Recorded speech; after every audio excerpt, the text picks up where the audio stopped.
Alrighty, hi everyone, welcome back. Today we're going to talk about Harvard CS50 week 4. Let's get right into it. So week 4 is all about memory. Professor Malin talks about memory in a few different illustrative ways in the video, so definitely recommend the video. We're going to go ahead and get right into our first set, or our first thing for week 4, which is Smiley Lab 4. The goal of Smiley is basically to learn how to work with images and manipulate pixels using RGB triplets. RGB triplets are basically different values assigned to red, green, and blue color values, and those allow us to change the color of different pixels. So it's worth keeping in mind that every time we see a picture anywhere like on the internet, it's really determined by numerical values at each pixel. So for example, this is going to be a bitmap image representing binary values. So anywhere there's a 0 is going to be all black. Anywhere there's a 1 is going to be completely white. And we're actually not going to work with binary numbers. We're going to work with RGB triplets as mentioned. So what we want to do basically is we want to open up helpers.c and edit the code so that we can actually export a image as an image with a different color setup.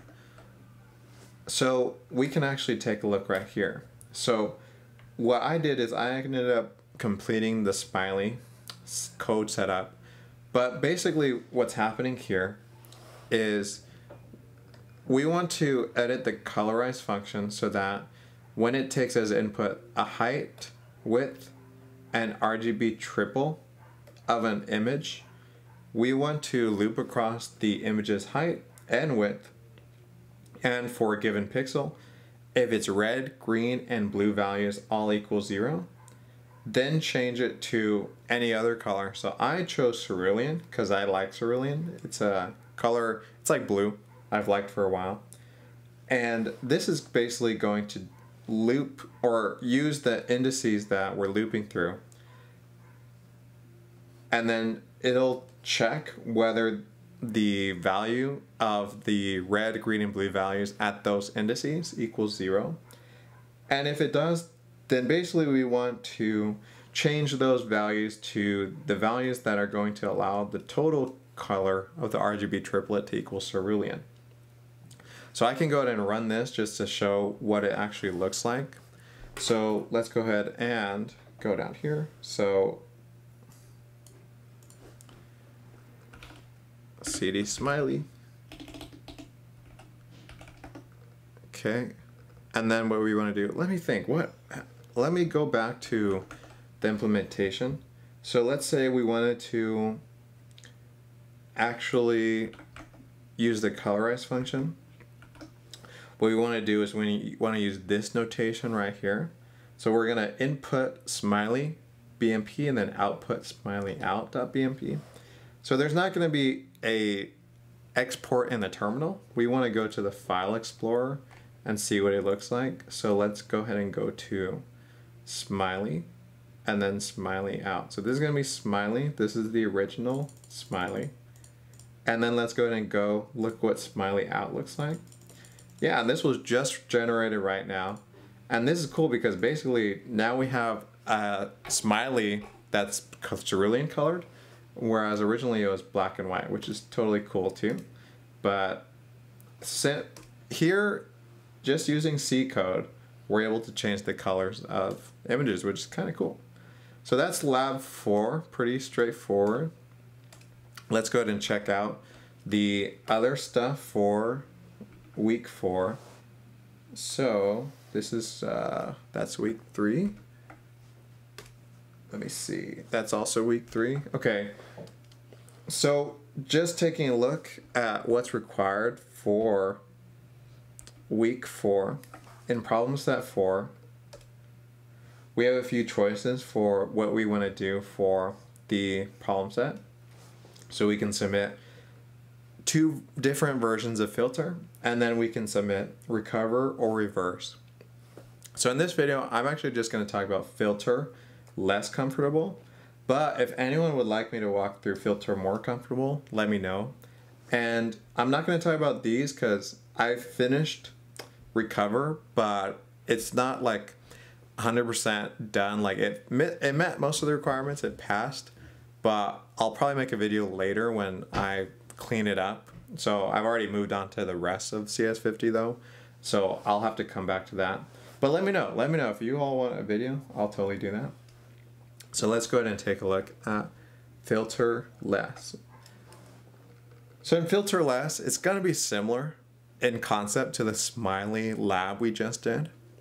Really what we're going to do is we're going to have an image as an input and then output a modified version of that image.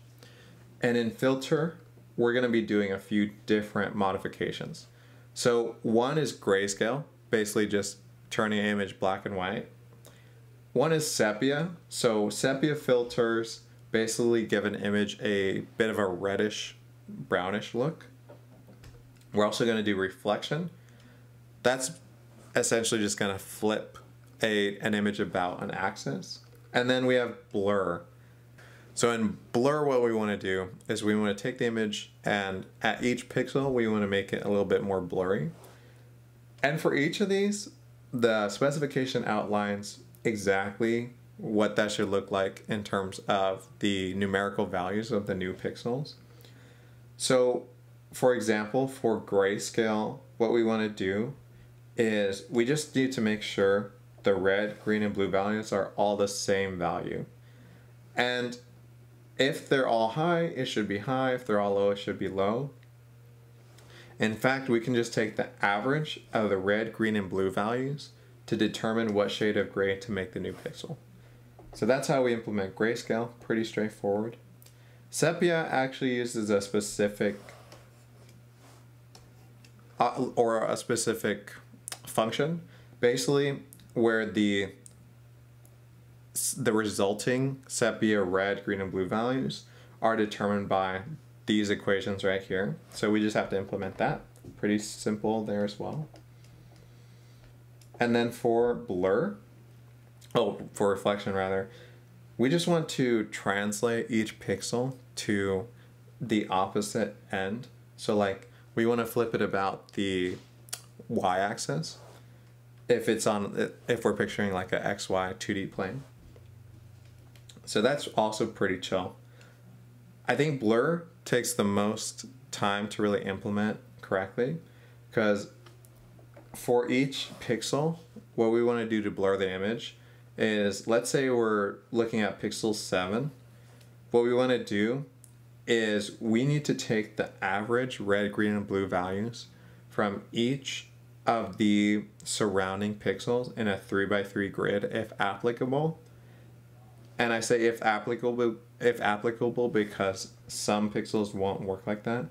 For instance, if instead we're looking at pixel 1, we can't do a 3x3 square because that would be like out here, out here, out here.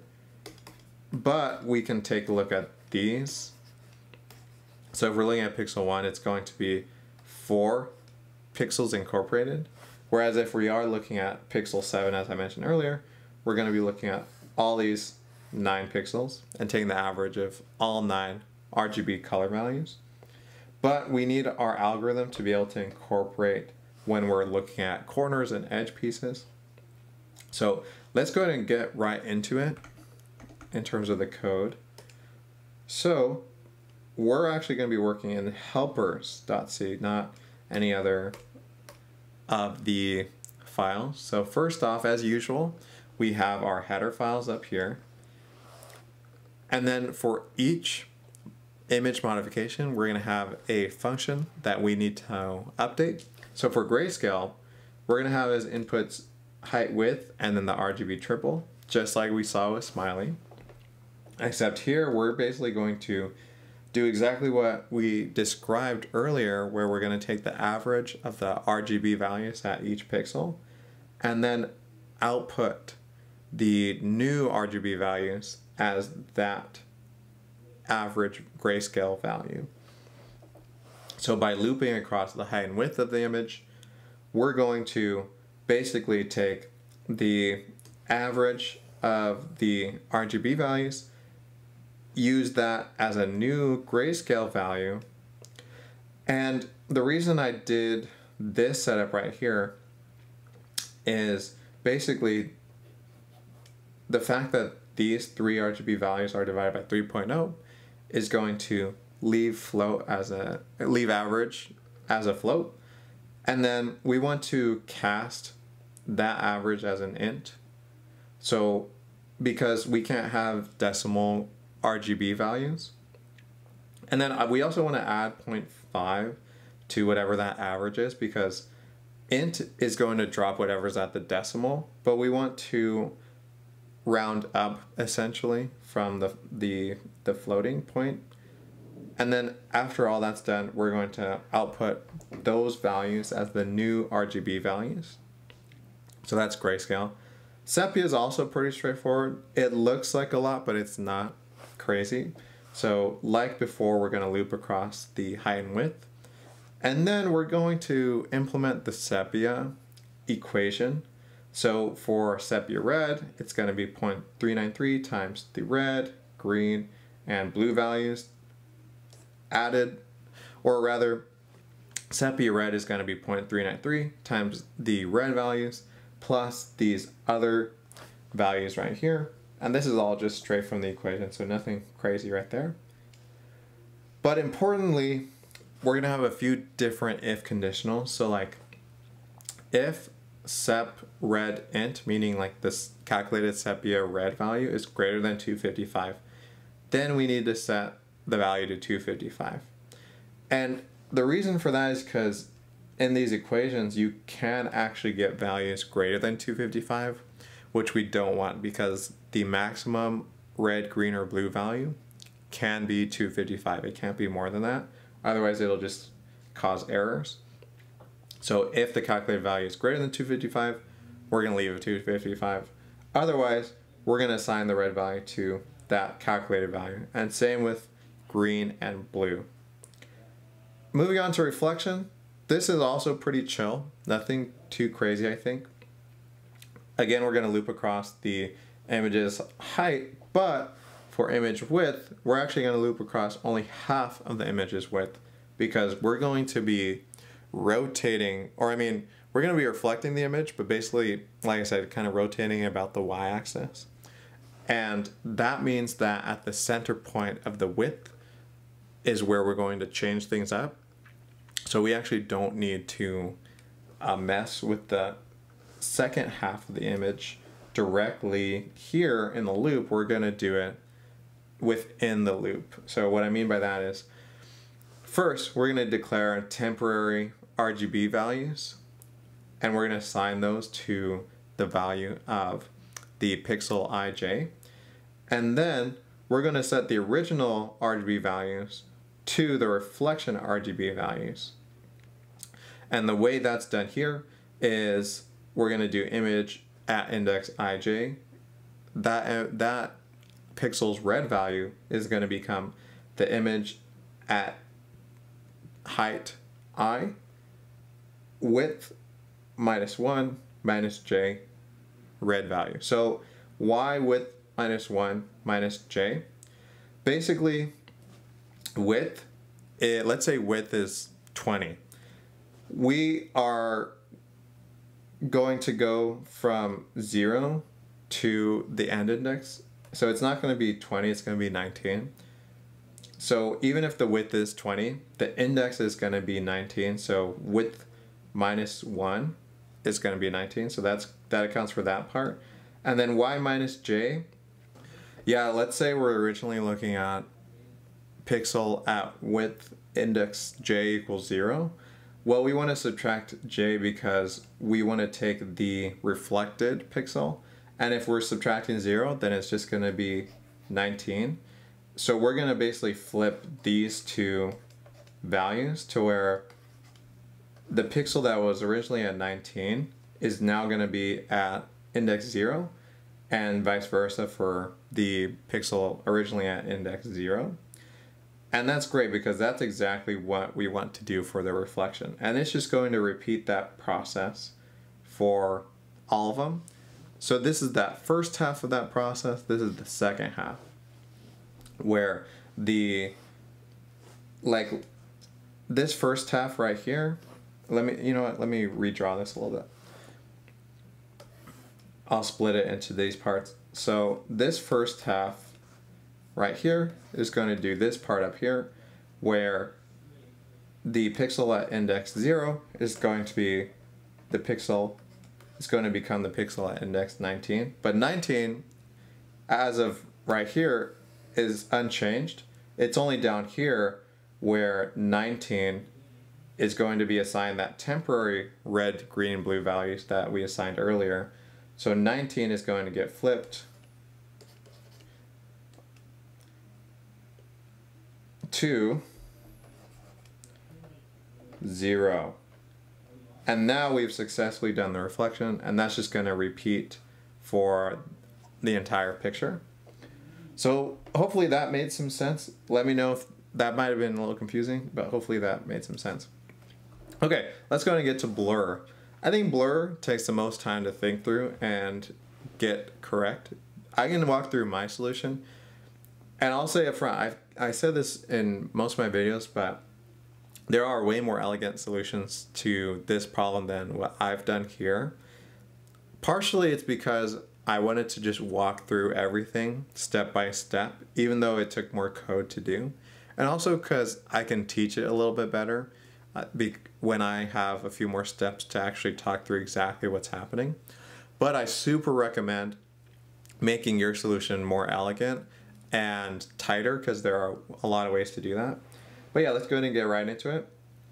One tip I liked on the CS50 webpage for blur is to create a copy of the image. That way you have an entire duplicate of the image that doesn't change. That one doesn't change even as you change the values of the original image, which is perfect. And that's great because we need to have each pixel surrounding pixels unchanged to do the blur properly. So that's just gonna get a copy by looping over the original image and then making a copy of each pixel's RGB values in the copy image. So we can keep going. And here, we're gonna loop across the image's height and width. I initialized different values to 0. So we have some blur box red, same for green and blue. Those are basically going to be the added values of all the red numeric values for each pixel that surrounds a given pixel. And then pixel counter is going to count the number of pixels that are actually incorporated in this specific calculation. And that's important because basically since we're finding the average RGB values in a surrounding bounding box of a given pixel, we want to take all the sum values and then divide those by the number of pixels, which is going to be calculated by pixel counter. So that's the reasoning there. So here I'm going to handle the weird cases first and then handle all the other normal cases. So the first weird case is the top left corner. So this is checking if I equals 0 and j equals 0. So like let's say we have the image like this, right? So we have a bunch of pixels, and in the top left corner we're gonna have this pixel right here is at index 0, 0. And this is not going to have a 3x3 bounding box around it. So as we saw earlier, like it's just not like possible. So what's going to happen instead is it's going to just look at these 4 pixels right here. And the way it's going to do that is it's going to do 2 for loops, one from k equals 0 to k is less than 2, and then k iterating, similar for L. And the reason for that is because basically it's just going to go from k equals 0 to 1, L equals 0 to 1, and then that's going to be these 4, which is exactly what we want. Pixel counter is going to end up being 4. So when we do the average later, it's going to work out great because it's going to divide the sum values each by 4, and that'll work perfectly. Similar process for the top edge, and it's similar reasoning. These numbers look a little bit different, and that's because each of these are going to be customized for the specific edge case. In this case, it is an actual physical edge to the image, but that's totally chill. Then handling the top right corner with same methodology. Handling the left edge right here. Handling the right edge. Handling the bottom left corner. So as I said, like, this can be made way more efficient, but I just wanted to be super explicit about what each of these is doing, and that's cool with me for now. We're handling the bottom edge right here, handling the bottom right corner, and then finally handle all other cases. So this is really, really simple. We want to loop over a 3x3 bounding box because whereas all the other edge cases we looked at aren't going to have a full 3x3 bounding box, these will. And we can do that easily by imagining that this pixel is going to be at index ij, and then we have all these other pixels, right, in a 3x3 bounding box. So if we set k to I minus 1, where I is the height, right, and j is the width, I minus 1 is going to be up here.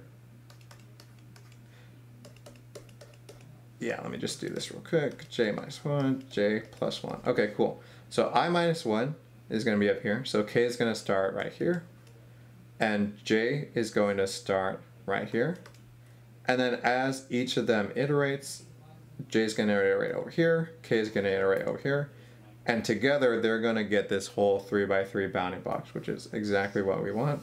So it's going to loop over that 3x3 and then take the sum of the RGB values. It's going to definitely keep track of the pixel counter, which is perfect too. And that'll be exactly what we would like there, which is perfect. The next step is, and keep in mind, we're still in the for loop looking at one individual pixel. So all of that process is going to repeat for each given pixel. Now we're going to take the average RGB values by taking the sum RGB values divided by pixel counter. And then we're going to round the averages and cast as ints. Similar, or I mean, really the same reasoning for why we did that for sepia. And then finally, we're going to set the new RGB values of the original image to the new calculated blur RGB values. And then that's it. That's everything for that one. Okay, let me just make sure that everything's looking good so we can go ahead and take a look at the actual implementation. So let's go ahead and CD out of Smiley, CD filter less. Okay, let's go ahead and do make filter less. Oh, no, it's make filter. Okay, cool. Now let me go ahead and go over here. The way we actually check out that it's gonna work is doing this code right here. So let me go ahead and do this. So let's start with the grayscale on the yard image. What should happen is we should have out be a grayscale version of yard. And let me go ahead and go to images. We can take a look at what yard originally looks like. So this is the original yard. And then in out we see, oh hey, yard's been made grayscale. That's perfect. Let's go ahead and look at some other examples. So like let's change courtyard to reflection. So the way we do that is by going -r images slash, we want to do courtyard.bmp and then change out. And we can actually, you know what, do see out. So we know that's courtyard out. So if we check out cout and compare it to courtyard, we can see that indeed they are reflected. That's perfect. All right, now let's do another one. Let's go ahead and check out tower, and let's do tower sepia. So we're gonna do native S, then we're gonna do images slash tower dot bmp, and then let's do T out for tower out, and let's check out T out. Nice, so that worked. And then let's do one more. Let's take a look at stadium, and then let's blur stadium. So we're gonna do blur, B for blur, and then images slash stadium, and then let's do, oh my bad, stadium, let's do S out for stadium out, and then let's check out S out. Nice, so that blurred it great. All right, let's go ahead and run the check 50 just to make sure everything actually is working correctly according to all the specifications, and then we should be good to go.